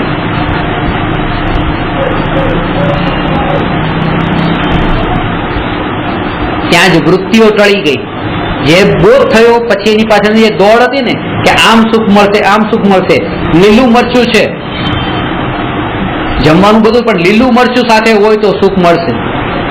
અને લીલું મરચું આમ નામ નહીં, પાછું એના ઉપર મીઠું વેરેલું હોય તો વધારે. એટલે તીખાશનો પણ સ્વાદ લેવો છે ને ત્યાં ખારાપણાનો પણ સ્વાદ લેવો છે. અને એની ઉપર થોડુંક લીંબુ પણ નાખો ને તો ખટાશનો પણ. એક જ વસ્તુને ચાખવામાં ખાટું, મીઠું, ખારું, તીખું બધું એક સાથે લઈ લેવું છે. આ વૃત્તિ અત્યારે ઉઠે છે. ક્ષણિકનો બોધ થતા એક નિર્ણય થઈ ગયો. હવે એની પાછળની દોડ ટળી ગઈ. સહજ ભાવ જે છે તે, કમ્પ્લેન બંધ થઈ ગઈ.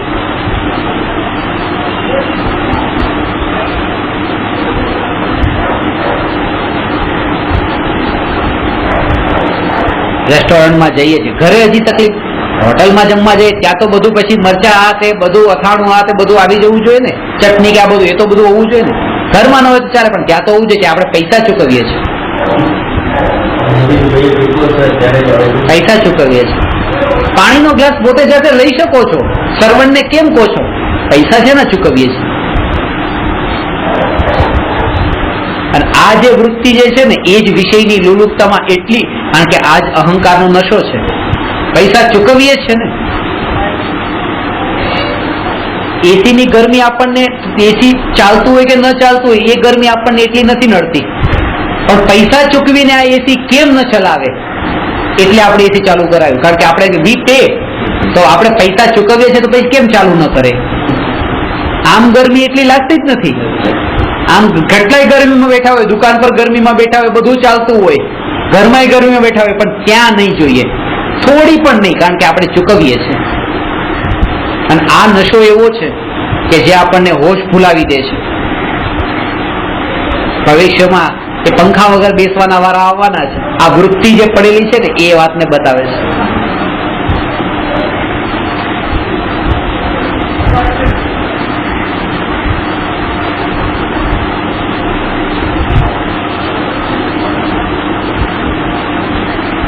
શાકભાજી લેવા જાય તો કોથમરી મફતમાં માંગે. કોથમીર ઓછાના પૈસા ચૂક્યા છે ને શાકભાજીના, આ મફતમાં આપો. એકવાર આપણે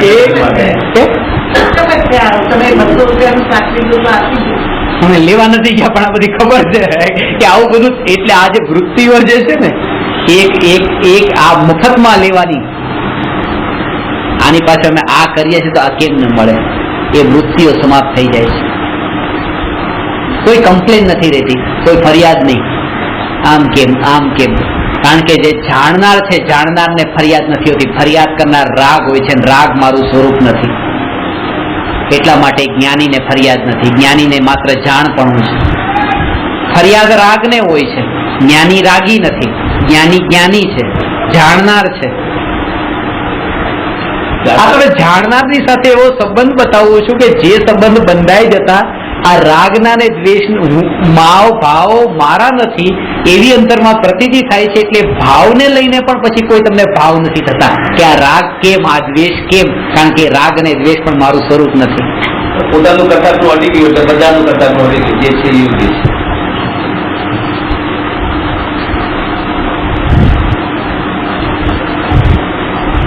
જે પોતાની સાથે જ્ઞાન અને આત્મા, આ જ્ઞાન છે, આ આત્મા છે, જ્ઞાનનો આત્મા સાથેનો સંબંધ અને આ રાગ સાથેનો સંબંધ. જ્ઞાન આ રાગ ઉપર દ્રષ્ટિ કરે છે કે મને જો આ રાગ થયો, મને પાણી પીવાનો રાગ થયો, મને ફરવાનો રાગ થયો, મને જમવાનો રાગ થયો. આ રાગ જે થતો હોય થવા દો, જે ભાવ આવતા હોય આવવા દો, એના ઉપર એટલું જોર નહીં આપો. હું ભગવાન આત્મા, જ્ઞાનને ઉપયોગને આત્મા તરફ લઈ છે. હું ભગવાન આત્મા, હું ભગવાન આત્મા, આ ભાવ ઉપર એટલું જોર નહીં આપે. એનું કારણ છે કે પત્ની ઘરમાં બેઠી છે, પતિ પણ ઘરમાં બેઠો છે, અને મહેમાનો ઘરમાં આવે ને જાય, આવે ને જાય. અને પત્ની જો મહેમાનોની પાછળ તે દેખરેખ કરતી રહી અને પોતાના પતિનું ધ્યાન જ ન રાખે તો એ યોગ્ય નથી. મહેમાનો આવે છે ને જાય છે, આવે છે ને જાય છે. આ રાગ દ્વેષના ભાવ એ મહેમાન બરાબર છે, એક સમયના છે, આવે છે ને જાય છે. આ જ્ઞાન પર્યાય એ પત્ની બરાબર છે, આત્મા એનો પતિ છે. આને વરમાળા પહેરાવવાની છે, આ મહેમાનોને નહીં. એ તો આવે ને જાય. આ હું નહીં, આ મારા નહીં. મારા પણ આમાં નથી કરવાનું, મારા પણ આમાં કરવાનું છે. તે ટકીને રહેવાનું છે. આ ક્ષણિક છે, ક્ષણિકમાં તન્મય નથી થવાનું. ક્ષણિકમાં તન્મય નથી થવાનું. કાનજી સ્વામી કહેતા રાગ છે ને એ રાગથી શું થાય છે, રાગ શું કરી શકે. મને એવો રાગ છે કે હું કરોડપતિ થઈ જાઉં, પણ આ રાગથી હું કરોડપતિ થાઉં છું એટલે રાગ કઈ કામમાં ના આવ્યો ને. મને એવો દ્વેષ છે કે હું પાકિસ્તાનનો નાશ કરી દઉં, પણ આ દ્વેષથી પાકિસ્તાનનો નાશ નથી થતો ને, તો આ દ્વેષે કઈ કર્યું નહીં ને. એટલે ગુરુદેવ કહેતા આ રાગ અને દ્વેષના ભાવમાં કઈ તાકાત જ નથી, એ નપુંસક છે. એટલે એમ કહેતા આ જ્ઞાન પર્યાય એ સ્ત્રી, આત્મા તે પુરુષ, અને આ રાગાદી ભાવ એ નપુંસક, જેનામાં કઈ કરવાની તાકાત નથી. હવે આ જ્ઞાન પર્યાય સામે વિકલ્પ છે કે એને નપુંસક સાથે લગ્ન કરવા છે કે પુરુષ સાથે લગ્ન કરવા છે. આ નપુંસક થી છૂટીને પુરુષમાં આવવાનું છે.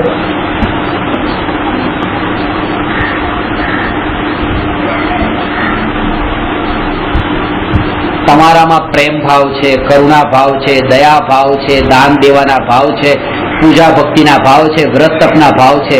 આવું જ્યારે હું તમને કહેતો હોઉં ત્યારે તમારી જાગૃતિ રહેવી જોઈએ કે આ બધા જ રાગાદી ભાવને કહેવાય રહ્યું છે, મને નહીં. આ વખાણ મારા નથી થઈ રહ્યા.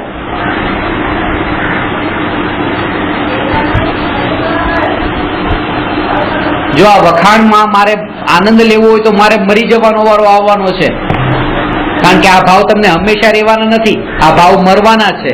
અને જો આ ભાવ એ તમારા છે તો તમે મરવાના છો. એટલે જ્ઞાની પહેલેથી જ છૂટા પડી જાય છે. આ ભાવ મારા નથી, કારણ કે મરવાના છે.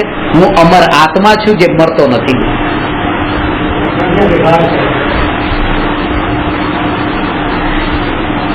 લગુન સકીદા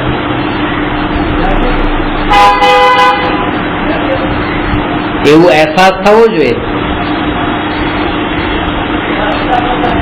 દેરાસરમાં મોટા મોટા પાટિયાઓ દરવાજા ઉપર બધે લગાડેલા હોય ને, પથ્થરો ઉપર ને, ફલાણા ફલાણા ભાઈ, તો આ એના રાગના જ વખાણ છે કે આટલા રૂપિયા આપવાનો જે રાગ થયો એ રાગના વખાણ છે. એમને લાગતું નથી કે આ ગા દીધી છે અમને રાગી કહીને.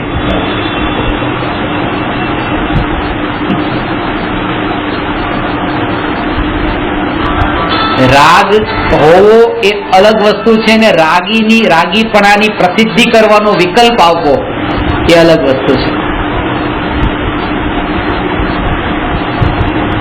જ્ઞાનીને પણ રાગ આવે પણ એની પ્રસિદ્ધિનો વિકલ્પ ન હોય. એના કારણે પોતાને મહાન બતાવવાનો વિકલ્પ ન હોય, કારણ કે જાણે છે કે રાગ મહાન નથી.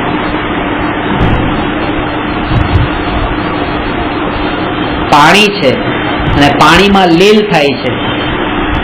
લીલ ઉત્પન્ન થઈ છે પાણીમાં, પણ એ પાણીની મહાનતા નથી, એ મેલ છે, વિકાર છે.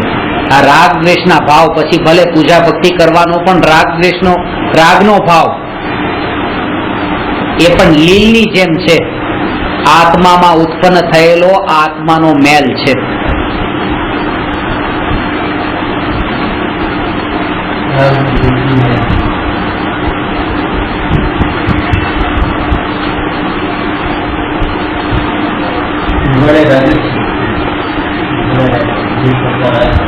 આત્મા વચન અગોચર છે, વચન વડે બતાવી શકાતો નથી. તેમ છતાં આટલું તો બતાવી દઉં ને, આત્મા વચન અગોચર છે, આટલું તો બતાવ્યું ને, એટલે એટલો તો વચન ગોચર થઈ ગયો ને. એટલા માટે જ ભગવાનની દિવ્ય ધ્વનિ ખરી. જો વચન અગોચર જ હોત બધું જ, તો સમૂહકરણ જ ન ભરાત. એટલે કંઈક એવું છે કે જે વચન ગોચર છે, જેનાથી ભગવાનની વાણી ખરે છે, અને જે વચન અગોચર છે એનો નિર્ણય કરાવવામાં આવે છે વચન ગોચર ગુણો વડે.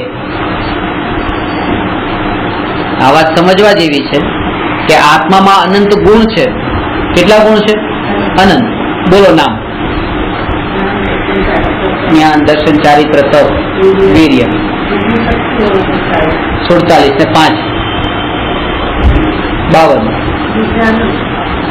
તમે તો અનંત બોલ્યા, 1000 તો બોલો.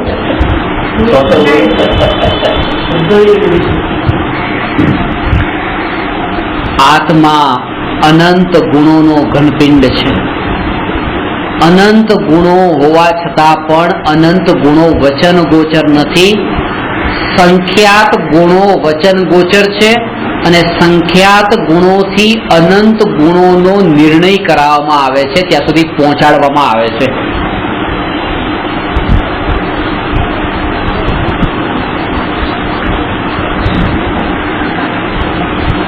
વધારે વધારે કેટલા ગુણો થશે?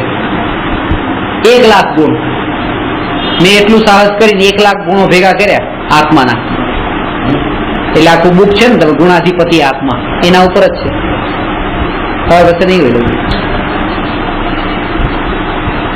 1,00,000 નામ છે આત્મા. એ આત્માના 1,00,000 ગુણો. જેટલું આવ્યું એટલું 1,00,000 માં આવ્યું. પેલા એનું નામ રાખ્યું હતું મેં લક્ષાધિપતિ આત્મા, પણ પછી એમ થયું કે અનંત ગુણોના ઘનપિંડ આત્માને 1,00,000 ગુણ વાળો કેવો, એ તો એનું અપમાન છે. આપણે કરોડપતિ ને લખપતિ કહીએ તો અપમાન કહેવાય કે નહીં? હું એમ કહું ધીરુભાઈ અંબાણી લાખોપતિ છે તો અપમાન થયું કહેવાય. એટલે પછી લક્ષાધિપતિ નામ બદલાઈને ગુણાધિપતિ કર્યું. ગુણાધિપતિ આત્મા. બધા ગુણો બતાવી શકાતા નથી. તમારા ઘરમાં કેટલી વસ્તુ પડી છે? ઘણી બધી વસ્તુઓ પડી છે. હું તમને ફોન કરું અને એમ કહું કે તમારા ઘરમાં પડેલી વસ્તુના નામ બતાવો, એટલે તમે કીધું કે વસ્તુ તો ઘણી બધી છે, નામ નહીં બતાવી શકું. એક કામ કરો, તમારું નામ બોલ્યા, બિલ્ડિંગનું નામ બોલ્યા અને બસ આ રોડનું નામ બોલ્યા, ફટાફટ 4 લાઈન તમે લખાઈ દીધી. આ 4 લાઈન લખી અને હવે તમે આ 4 લાઈન આ એડ્રેસને ફોલો કરો. અને જો ફોલો કરશો, આ માર્ગ પર તમે ચાલશો, આ જગ્યા પર પહોંચશો, તો તમને અહીંયા રહેલી બધી ઓટોમેટિક દેખાઈ જશે. એ વચન વડે હું નહીં બતાવી શકું, તમે ડાયરેક્ટ અનુભવ કરી શકશો, પણ હું તમે 4 લાઈન લખાવી શકું છું એડ્રેસની. એટલે જે શાસ્ત્રોમાં જ્ઞાન, દર્શન, સુખ, વીર્ય આ જે છે ને, આ 4 લાઈન છે, આત્મા સુધી પહોંચવાનું એડ્રેસ છે. આ જ્ઞાન એ આત્મા સુધી પહોંચવાની દોરી, એડ્રેસ છે. દુઃખની વાત એ છે કે આપણને હજી એડ્રેસ જ નથી મળ્યું. કે એડ્રેસ મળ્યા પછી એ બધું મળવું, બધા અનંત ગુણો મળવો તો એ સહજ છે. એટલા માટે કારણ કે અનંત અનુબંધી કષાયોનો સમૂહ એવો ઉપર ચડીને બેઠો છે, વિષય ભોગોની આસક્તિ અને એની નિત્યતાની મહિમા, એનાથી જ પોતાનું જીવન માન્યું છે. એના કારણે થઈને એનાથી છૂટા પડવાનો વિકલ્પ નથી આવતો. આ એક વિકલ્પ પણ એવો ઉઠે ને, હું તમને કહું, આજે તમારું ઘર વેચાઈ જાય, નીલામ થઈ જાય, આજે જ તે નીલામ થઈ જાય અને ઘર વગર, ઝૂંપડીમાં નહીં, ઘર વગર રહેવાનું થાય, તમે રહેવા તૈયાર છો? જેની દ્રષ્ટિ જ્ઞાન સ્વભાવી આત્મા ઉપર છે એ તૈયાર છે. એટલા માટે કારણ કે એ જાણે છે કે મારું જીવન એ ઘરના કારણે નથી. હું અનંત ગુણોનો પિંડ, હું જ્ઞાન સ્વભાવી જાણનાર આત્મા, એને ઘર સાથે શું લાગે વળગે? છૂટે તો છૂટે. અરે છૂટે તો છૂટે, શું છૂટું જ છે. આજે નીલામ થાય એમ નહીં, નીલામ થયું અને છૂટું થયું એમ નહીં, અત્યારે જ છૂટું છે. જે વિચાર શેષચલીના વિચાર જગતમાં કહેવાય છે. જ્ઞાની કે છે આ વિચાર તમે કરો, એકવાર તમે કરો તો જ્યારે એ ઘટના ઘટે ત્યારે એટલું તડપવું નહીં પડે. વિચાર તો કરો, દીકરો મરી ગયો, એ વિચાર આખી જિંદગીમાં કેટલા પળ માટે આવે છે? મારા દીકરાનું મરણ, એક પળ માટે પણ નહીં. અને આ કોઈ આવી વાત પણ કરે તો અપશુકન કેમ ટાળી દો છો? આવી વાત નહીં કરો.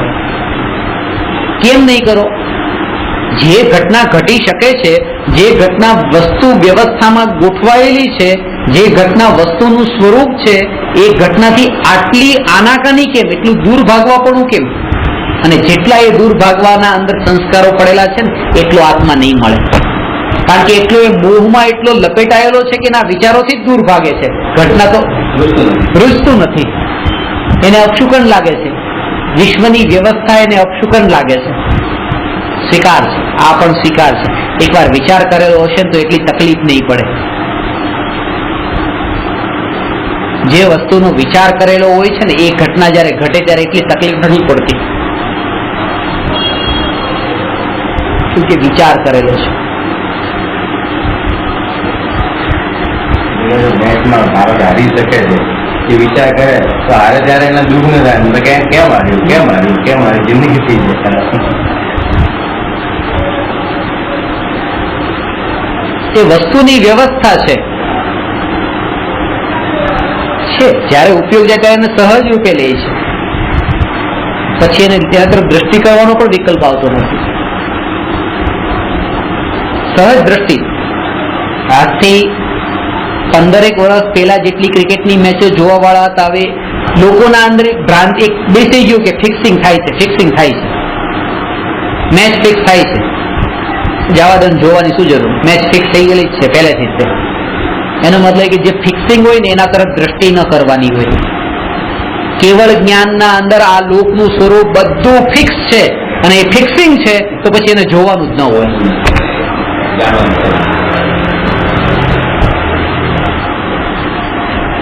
પછી પોતાનામાં જોવાનું હોય, પછી એના તરફ દ્રષ્ટિ જ ન જાય. કારણ કે ફિક્સ થયેલું એને શું કામ છે? ટીવી શું કામ ચાલુ કરવાનું? તો ફિક્સ થઈ ગયેલું છે.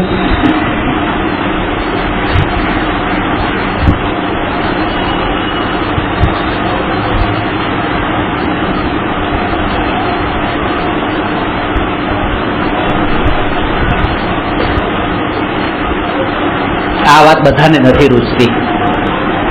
મોટા ભાગે પ્રવચનમાં 50% વધારે તો ઊંઘતા હોય છે. જ્યારે જેટલી તત્વની ઊંડી વાત શરૂ કરું એનું કારણ એ છે, કારણ કે આપણે એ નથી સાંભળવું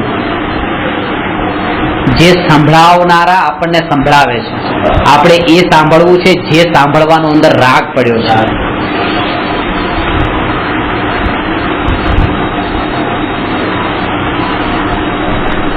અને એવા જ ગુરુની આપણે શોધમાં છીએ જે આપણને જે રાગને પોષે, બસ એવા ગુરુ મળી જાય. અને એ જ કારણે આજે આજ સુધી આપણે ગોથા ખાધા છે.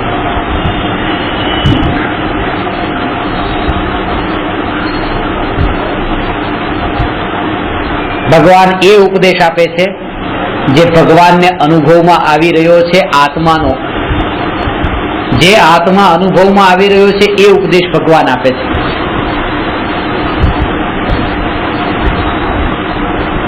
વિના વિકલ્પે. ઉપદેશના મુખ્ય 2 ગુણસ્થાન કહેવાય છે. એક 13મું ગુણસ્થાન અને એક 6ઠ્ઠું ગુણસ્થાન. આ ઉપદેશના ગુણસ્થાન કહેવાય છે. 2 ગુણસ્થાન, 13મું ને 6ઠ્ઠું. 13મા ગુણસ્થાને વિના વિકલ્પે ઉપદેશ હોય છે, 6ઠ્ઠા ગુણસ્થાને વિકલ્પ પૂર્વક ઉપદેશ હોય છે. 13મું ગુણસ્થાન અરિહંત ભગવાનનું, તીર્થંકર ભગવાનનું ગુણસ્થાન છે. 6ઠ્ઠું ગુણસ્થાન આચાર્ય ઉપાધ્યાય સાધુનું ગુણસ્થાન છે. એટલે ઉપદેશના 2 ગુણસ્થાન કીધા છે. 7મા ગુણસ્થાનથી 12મા ગુણસ્થાનમાં ઉપદેશ નથી. ધ્યાન 13મા ગુણસ્થાને પણ છે, ધ્યાન આ ગુણસ્થાનોમાં પણ છે, પણ ત્યાં હજુ સાધના અધૂરી છે. પોતે પરિપૂર્ણ થયા પછી ઉપદેશ નીકળે એ 13મું ગુણસ્થાન છે. હજુ ત્યાં પોતે જ અપૂર્ણ છે. અને જ્યાં એવી અપૂર્ણતા હોય ત્યાં એવા અતિશયો પણ નથી હોતા કે વાણી વચન નો યોગ સહજ નીકળે.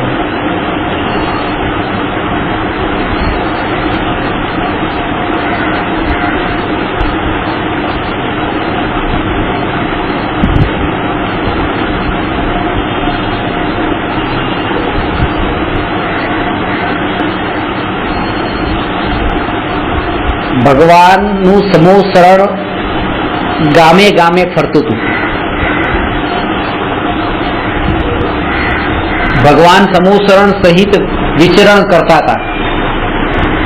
આ એ વાતને બતાવે છે કે જે જીવોનો જેવો જેવો યોગ હોય એ જીવોને ભગવાનની વાણી સાંભળવા મળતી ને સહજ મળતી.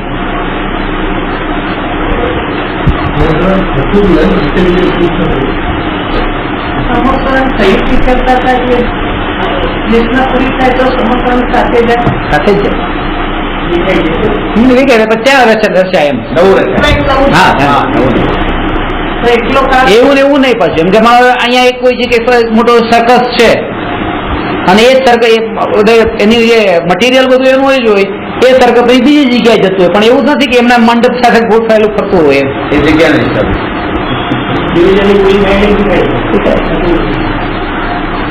20,000 પગથિયા હોય સમૂહ શરણમાં, ઉપર શું કામ રાખ્યું?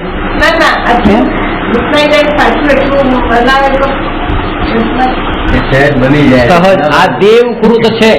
માણસને આવા પ્રશ્ન થાય કારણ કે દેવકૃત રચનામાં આપણને અતિશય લાગે કે આવું કેમ. પાલીતાણામાં 3,500 જેટલા પગથિયા છે ને, અને 99 કરો ને, 99 કરી અને ગિરનારની 99 કોઈ કરે? કરે. ગિરનારની 99 પણ કરે. જો ગિરનારની 99 એ તો 9,999 પગથિયા કીધા. ગિરનાર 4500, એ તો 9,999 તો ત્યાંના ઉપરના. આ તો 4500 પગથિયા. અને ભગવાનના સમોસણના 20,000 પગથિયા. આવા એટલે કેટલી વાર ચડીને આવ્યો. અને એમાં એક અતિ વિશેષતા એવું હોય છે કે સમય નથી લાગતો, જ્યાં તો પગ મૂક્યો ત્યાં પહોંચ્યો ઉપર. આ અતિશય હોય છે. તો માગી લાગી કે આપણે જઈએ 20 હજાર આપણી બેટી ક્યાંથી ક્યાંય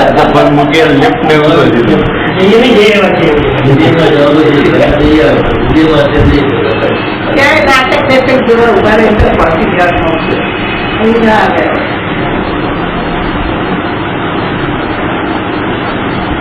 દ્રષ્ટિ તો બહુ સૂક્ષ્મ હતી. સ્વર્ગના દેવ ભગવાનના ચરણોમાં ઝૂકે છે. ફક્ત મારો આવે છે ને, સ્વર્ગના દેવ પોતે છેલ્લી લાઈનમાં બેઠો છે. સ્વર્ગના દેવ ભગવાનના ચરણોમાં ઝૂકે છે. મુકુટ પહેર્યા છે. મુકુટમાં જે મણિ છે એ મણિ પણ એને દૂરથી દેખાઈ જાય છે.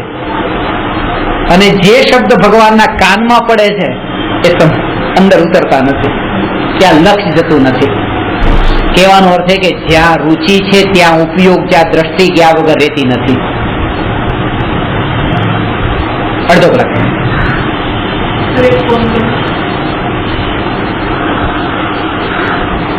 તો જ્યાં રુચિ હોય છે ત્યાં ઉપયોગ ગયા વિના રહેતો નથી.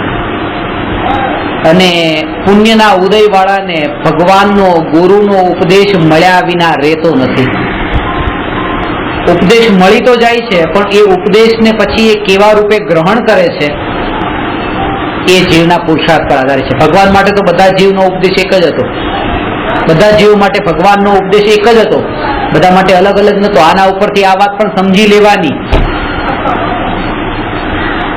કે તમારા જીવા જીવોને આત્માની વાત શું બતાવવાની, તમને તો થોડી ક્રિયાકાંડની વાત બતાવીએ. મહાવીર ભગવાનને જાનવરોને પણ એ જ વાત કીધી. ગૌતમ 4 જ્ઞાનના ધની ગૌતમ સ્વામીને પણ એ જ આત્માની વાત, અને ગાય ભેંસને પણ એ જ આત્માની વાત. આ આત્માની વાતમાં કોઈ બાંધછોડ ન હોય. બાંધછોડ રાખવી તો જોઈએ ને. હા, રાખીને બાંધછોડ હતી એટલી હતી કે સંઘની પંચેન્દ્રિય જ આવી શકશે, બાકીના કોઈ નહીં. આ બાંધછોડ રાખી, કારણ કે જે સમજી શકે છે એ આવી જાય, અને એવાને પછી એવી જ વાત બતાવવાની એમ કહીને કે એ સમજી ન શકે. આ સમજી શકે ને સમજી ન શકે નો ભેદ તો એવી રીતે પાડ્યો છે કે જે અસંગની છે તે ન સમજી શકે, સંઘની છે તે સમજી શકે. હવે એમાં પછી આ ભેદ પાડી દીધા કે ના, તમને ગ્રહસ્થોને ન સમજાય ને સાધુઓને સમજાય. આ બધી ભ્રાંતિઓ કાઢવાની છે. એક મારા સાહેબને ભણવા જવું ત્યારે કહેતા કે એમને કોઈ આગમ ભણવાતા તો એના માટે કંઈક જોગ કરવાના હોય આગમમાં. જયારે જોગ કરવાના હોય, જોગ ચાલતા હતા અંદરમાં, અને વચ્ચે મને બહુ શરદી થઈ ગઈ. શરદી છીક આવી તો એટલા ચીડાઈ ગયા, એટલો સાદા બહુ ગુસ્સો કર્યો. અંદર એમના જોગ અંદર ચાલતા હતા, બીજા મારા સાહેબ બહાર ભણતા હતા. મને છીક આવી ગઈ કે બસ આ અપશુકન થઈ ગયા. આ જોગ અમારા ફરતી કરવા પડશે કાલે બીજી વાર, અને આ પાછા મુહૂર્ત કાઢવા પડશે. ક્યારે આવું મુહૂર્ત આવશે? અમારા આગમ ભણવા માટેના જોગ અટકી ગયા.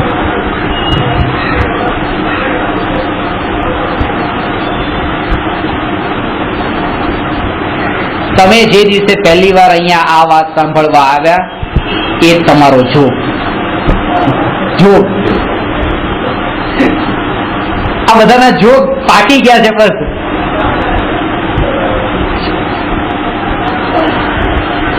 સમાચારમાં કેટલા લોકો શેક આપી હશે તો બધા અંતરા દોડી પડે. તો ના, પહેલા સંદર્ભ શીખ આપતી નથી બધા કોઈ છોકરાઓ લઈ નથી. હા, નથી જતા. આ તો બધું સીધું થઈ ગયું. પહેલા તો એવી નથી. આ જે વહેમ છે ને, વહેમ, એના કારણે પણ ધર્મ કરનારા જીવ છે. દેરાસરમાં દર્શન કરવા જવું નથી, પણ વહેમના કારણે. તે વિશે કહેતા ને કે આપણે માનો કે એક જગ્યાએ નાસ્તો કર્યો પછી ત્યાં ન જઈએ તો એક વહેમ રહી જાય. એક્સિડન્ટ આગળ જઈને થાય તો એ પાક્કું એમ થાય કે જો ખાધું પણ દર્શન ન કર્યા તો એક્સિડન્ટ થયું, પરચો મળી ગયો, ઉપર વાળો છે ને કોઈને છોડે નહીં. કે જો આ અંદરમાં વહેમ.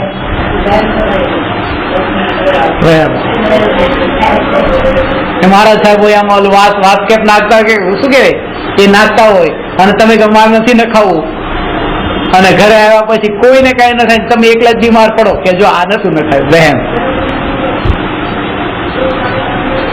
જ્યાં સુધી ઉદયના સ્વરૂપને સમજ્યું નથી, વિશ્વની વ્યવસ્થા સમજી નથી, ક્રમબદ્ધ પર્યાય સમજી નથી, અકર્તાવાદનો સિદ્ધાંત સમજ્યો નથી, નિમિત્ત ઉપાદાનની સ્વતંત્રતા સમજી નથી, નિશ્ચય વ્યવહારનું સ્વરૂપ ખબર નથી, ત્યાં સુધી આવા વિકલ્પ ઉઠે અને એ ન ઉઠે એના માટે આ જ્ઞાન જીવનમાં વણાઈ જવું જરૂરી છે. એવું દ્રઢ મનોબળ કોઈના કારણે કઈ ન થાય, કઈ ન થાય. હું તો અક્ષર એવું થાય કે સાધના કરીને ઉભો થાવ ને નાઈ ધોઈને બહાર નીકળવાનું હોય, બસ બહાર નીકળવાનું ટાઈમ મારે નાયા પછી છીક આવે અને તરત જ 5-10 મિનિટ પછી છીક આવવાની જ હોય, પછી મારા ઘરની બહાર નીકળવાનું, દરરોજ છીક ખાઈને જ બહાર નીકળવાનું. અને બધા એમ કે રોકાઈ જાવ. હવે જતી વખતે નીકળતી વખતે પેલે દૂધ પી જાય, ના મારે નથી પીવું. અરે નામ લીધું છે ને પીને જા.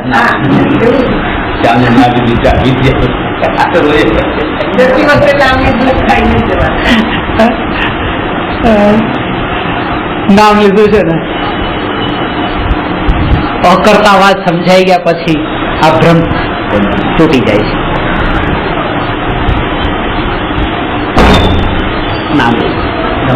રેસ્ટોરન્ટમાં તમે જાઓ છો ને, જમી લીધા પછી પેટ ભરાઈ ગયું છે, પછી વેઇટર પૂછે, બોલીએ છે આઈસ્ક્રીમ વગેરે કુછ?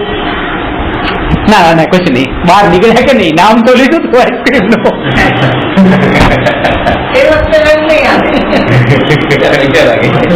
પૈસા લાગે.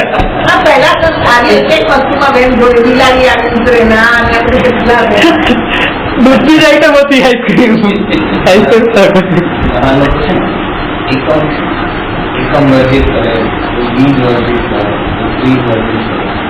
ભારે અમાસો એ ભારે. એટલે મેં એક વાક્ય લખ્યું છે, ચોઘડિયામાં જે માનતા હોય ને એના માટે કાળ ને અશુભ ને ઉદ્વેગ ને ચલ ને ચોઘડિયાઓ બધા અશુભ ચોઘડિયા ને શુભ ને અમૃત ને આ બધા લાભ ને.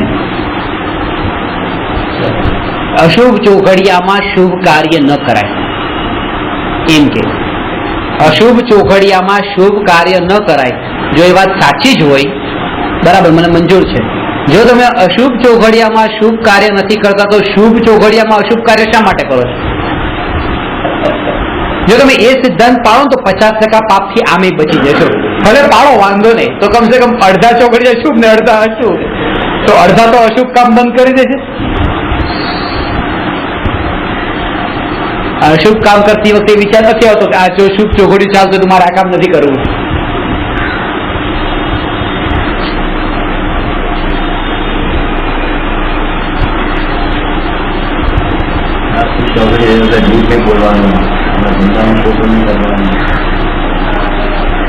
તમે અહીંયા સાંભળવા માટે આવ્યા, તમને કઈ યાદ રહેતું નથી, તમે કોઈ શાસ્ત્ર ભણ્યા નથી, અહીંયા આવ્યા ને સંગની પંચેન્દ્રિય છો, આ તમારી પાત્ર. તમે કોમામાં પણ જતા રહ્યા. અત્યારે એવી રીતે ડોક્ટરો પૂછતા હોય મને કે કોઈ કોમામાં જતા રહે એવી રીતે, અને વર્ષો સુધી કોમામાં હોય, હવે તો એને પછી ઇન્જેક્શન આપીને પછી કેસ પૂરો કરી દેવો જોઈએ કે નહીં? ન કરાય. તમને એમ લાગે છે તમારી સાથે એનું કોમ્યુનિકેશન બંધ થઈ ગયું એટલે તમે કીધું કોમા. કોમાનો મતલબ શું? કોમ્યુનિકેશન બંધ થઈ જવાનો મતલબ કોમા.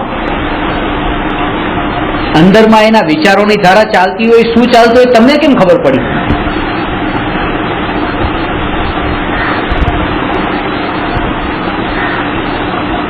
આપણે ઓળખી જ ન શકીએ. અત્યારે અમે આ બધા કોમામાં જ છે ને, મને ખબર જ નહીં તમારા અંદર શું ચાલી રહ્યું છે.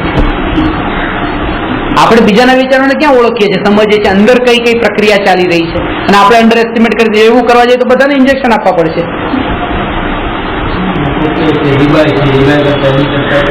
રીબાઈ છે તે અસાતા વેદનીનો ઉદય છે, તેમ છતાં પણ ઉત્કૃષ્ટ એવો મનુષ્ય આયુનો ઉદય ચાલી રહ્યો છે, એટલા માટે નહીં છોડો.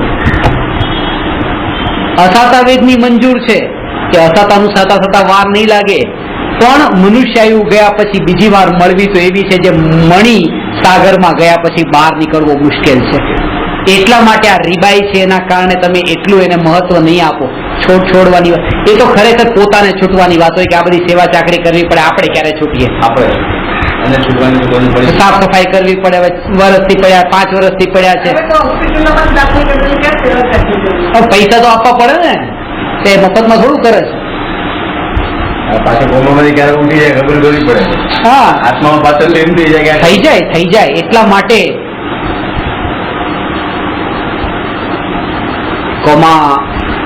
એટલે આ મનુષ્ય ભવની મહત્તા એ પાત્ર જીવ છે. છેલ્લી ઘડી હોય ને, હમણાં એક બેન હતા 104 વર્ષની ઉંમર, 104 વર્ષે એમને ધર્મ સાંભળવાનો ભાવ આવ્યો. 104 વર્ષે ગામમાં મને બોલાવ્યો. હવે મારે એને શું વાત કેવી? એક જ વાત છે, આત્માની વાત કે બસ પરમાત્મા છો, તમે મહાન છો, તમે ભગવાન આત્મા છો, તમે આ નથી, તમે ડોશીમાં નથી, તમે સ્ત્રી નથી, તમે મનુષ્ય નથી, તમે ભગવાન છો. આ જે જાણનાર છે તે આત્મા છે. ઉપદેશ બધા માટે એક જ હોય છે. એનામાં કાનમાં પડે જેટલું એને ભાવ પસંદ થાય. હું કેમ અંડર એસ્ટિમેટ કરું કે આને સમજાય જ નહીં? ક્યારેક એને પૂર્વે સાંભળેલી વાત હોય ને આ વાત જ તેને એવી સ્પર્શી જાય, એ વિકલ્પ મારે નથી કરવાના કે એને સમજાશે કે નહીં સમજાય. એટલે મારવાની એ મોટી વાત છે, સાંભળવાની. 66 દિવસ સુધી નથી સમજાય, પછી થયો જ્યારે 104 વર્ષે ઉદયમાં ત્યારે સમજાય. એટલે ગુરુ મળ્યા. તો ત્યાં આપણે સ્વાધ્યાય કરતા હતા, હું ત્યાં એમ જ માનું કે આ તો કોઈ સમજવા વાળા નથી મારી વાતને, અને હું ક્રિયાકાંડ વાળી વાત શરૂ કરી દે.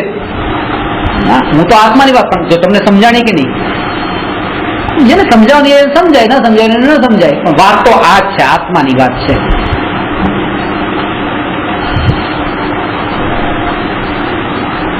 પોતાનો બચાવ નથી કરવાનો. ક્રિયાકાંડ ગમે એવા કરો, ગમે એમ વર્તો, ગમે એવા પાપ કરો, લક્ષ્ય એ નથી. વાત એ છે કે આ જે આત્માની વાત છે એ અપૂર્વ છે, જે ક્યારેય આપણે અનુભવમાં આવી નથી એવી વાત છે. એટલા માટે આની મહિમા આવવી જોઈએ.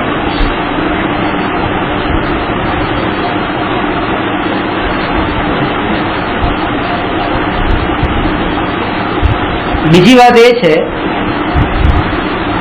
કે ધર્મ મિત્ર કહીએ છીએ આપણે. ભગવાને જે ઉપદેશ આપ્યો એ ઉપદેશ આજે હું તમને આપું છું. ભગવાને આપેલો ઉપદેશ હું તમને આપું છું. એમાં ભેદ ન લાગવો જોઈએ. એમ જ લાગવું જોઈએ કે આ ભગવાનની વાણી છે.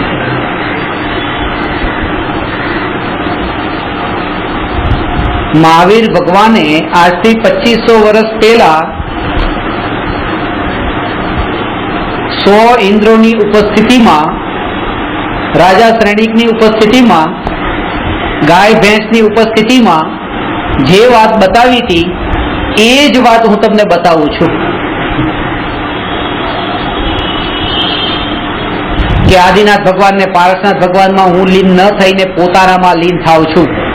તમે પણ પોતાનામાં લીન થાજો, પર સાથે નહીં, પર સાથે જોડાતા નહીં. અવાજ ક્યારે ઉત્પન્ન થાય છે? જ્યારે બે પરમાણુનો ટકરાવ થાય. લોકમાં પણ કહેવત છે કે બે હાથે તાળી પડે, એક હાથે તાળી ન પડે.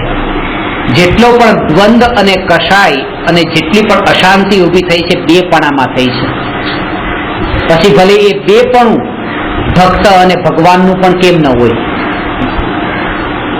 ત્યાં દ્વંદ છે,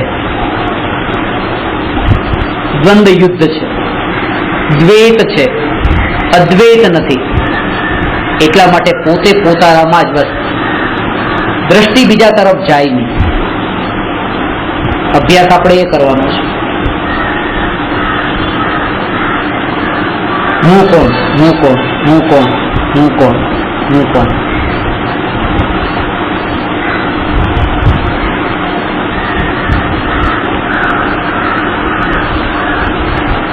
વિશેષ